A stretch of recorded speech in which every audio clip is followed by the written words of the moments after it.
今年的北京政治风云变幻莫测，宛如一场即将大结局的疯狂电影。令人意外的是，提前杀青的群英们一个个的怎么都是大男主习近平身边的忠诚铁卫，这就奇了怪了。难道有人偷偷改写了剧本？习家王朝的命运逃不过龙椅换人，新王登基。在这场大戏中，下一个要领盒饭下场的轮到谁了？副国级大佬、原中组部长、现统战部长李干杰。传闻他和老伴夫妻已经双双踏上了中纪委的调查路了，走的那叫一个猝不及防。李干杰恐怕要负令计划的后尘了。怎么会这样呢？其中的精彩剧情是这样剧透的。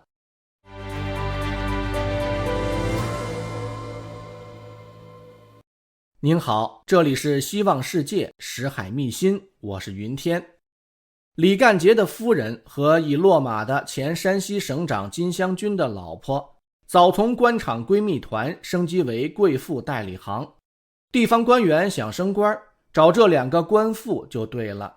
内推保送升官一条龙服务，据说价格还特别公道。这对姐妹淘不但卖官鬻爵，还喜欢组团旅游，说走就走，去山西太原踏青赏花。只是没想到，这趟闺蜜之旅被张春林这位山西政协的007给全程监控了。拿到证据后就去举报了，所以李干杰从人事大法师的高位直接丢去当特务基地所长了。这个转场只是来个前奏，更多的好戏恐怕还在后头。京城最近开始流传一个颇有悬疑感的政治八卦，传到了海外社交 X 平台上。消息是这样说的：现任中央政治局委员、中央书记处书记、中央统战部部长李干杰落马。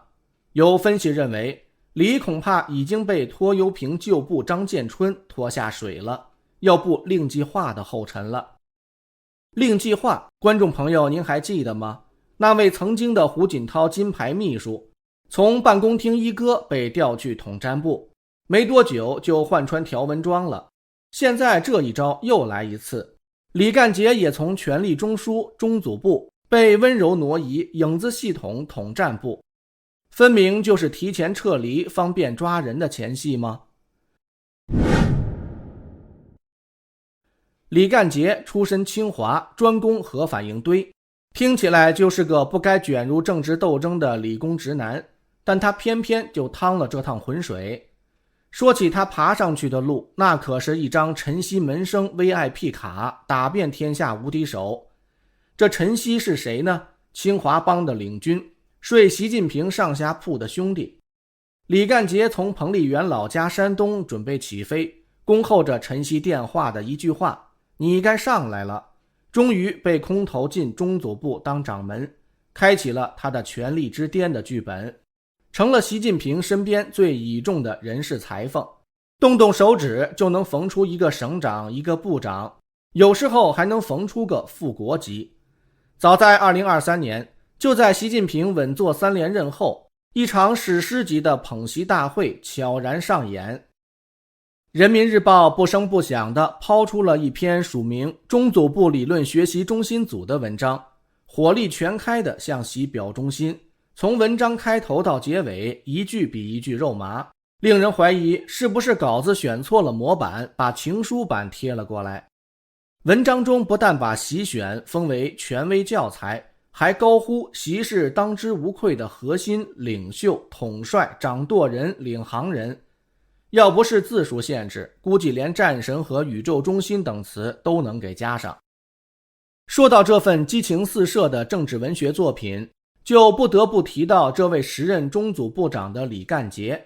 李部长出身清华，专攻核反应堆，所以还是懂得稳准狠、热情释放的风格的。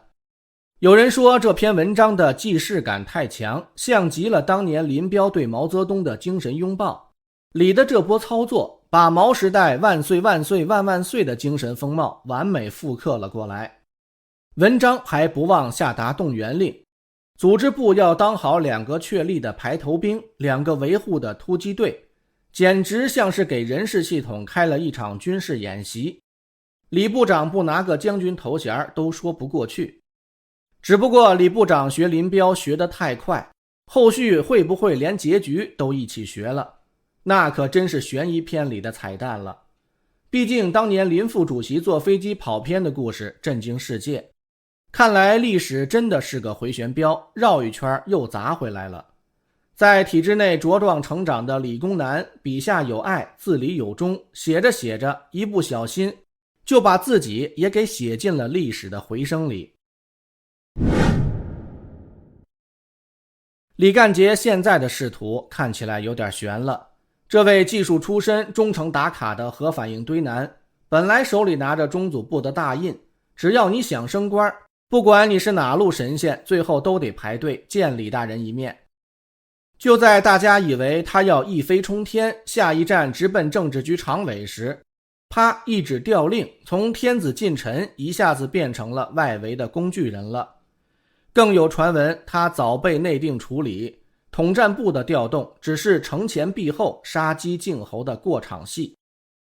简单的说，他吹捧的大靠山恐怕失灵了，他也就从核心亲信变成待查对象了。而且这条权力之路如同核反应堆操作台，一旦哪根阀门松了，哪位下属失控了，那就是全线熔毁的节奏。于是这位李部长的辉煌人生里出现了一位重量级的副部级意外，张建春。这位中组部的老炮，体制内的土特产，常年累月在中组部打滚。4月18日，中共官方通报张建春被查了，罪名就是经营多年回馈社会的受贿罪，而且数额还特别巨大。此时风声鹤唳、草木皆兵的中南海开始清查这位张姓人事经理的历史账本。查着查着，咦，怎么一页页翻过去总有个叫李干杰的名字若隐若现。原来啊，这2人可是老搭档，搭档久了吗，就像老麻将搭子，谁出过千，一查就知道谁在偷偷摸牌。更尴尬的是，李干杰当年作为大头，张建春这些年搞出的那些人事升级包，多半得过他的眼皮子底下。现在张的账打开了，李的名字也就从角落里跳出来了。说人要走背字儿，还真是谁也挡不住。现在的李干杰还能不能在统战部撑下去呀？会不会哪天被提前清场？真不好说。这场大戏还在上演，只能说后面还有高潮，前方仍有悬念。连地方小吏之间的内斗他都踩着点进场了。戏中的另一个爆点，男配之一金湘军出场了。这位在山西混得风生水起的前省长，之前一夜之间被中纪委喝茶请走了。这壶热茶烫到他自己的老婆，顺手又把李干杰的老婆和千金一起烫了。原来这几人搞了个仕途拼多多，一起打折卖官。金湘军自己本来也想靠着李干杰的影子捞个浙江省委副书记、省长的位子什么的，未果，后来转战内蒙古省委书记也没戏。只能说仕途之路难如上青天，他只好换个姿势下台了。更妙的是，据说整件事早被另一个男配盯上了。山西政协主席张春林布了局，搞了个在山西境内对金湘军全家进行全程监听监控、录音录影、GPS 定位。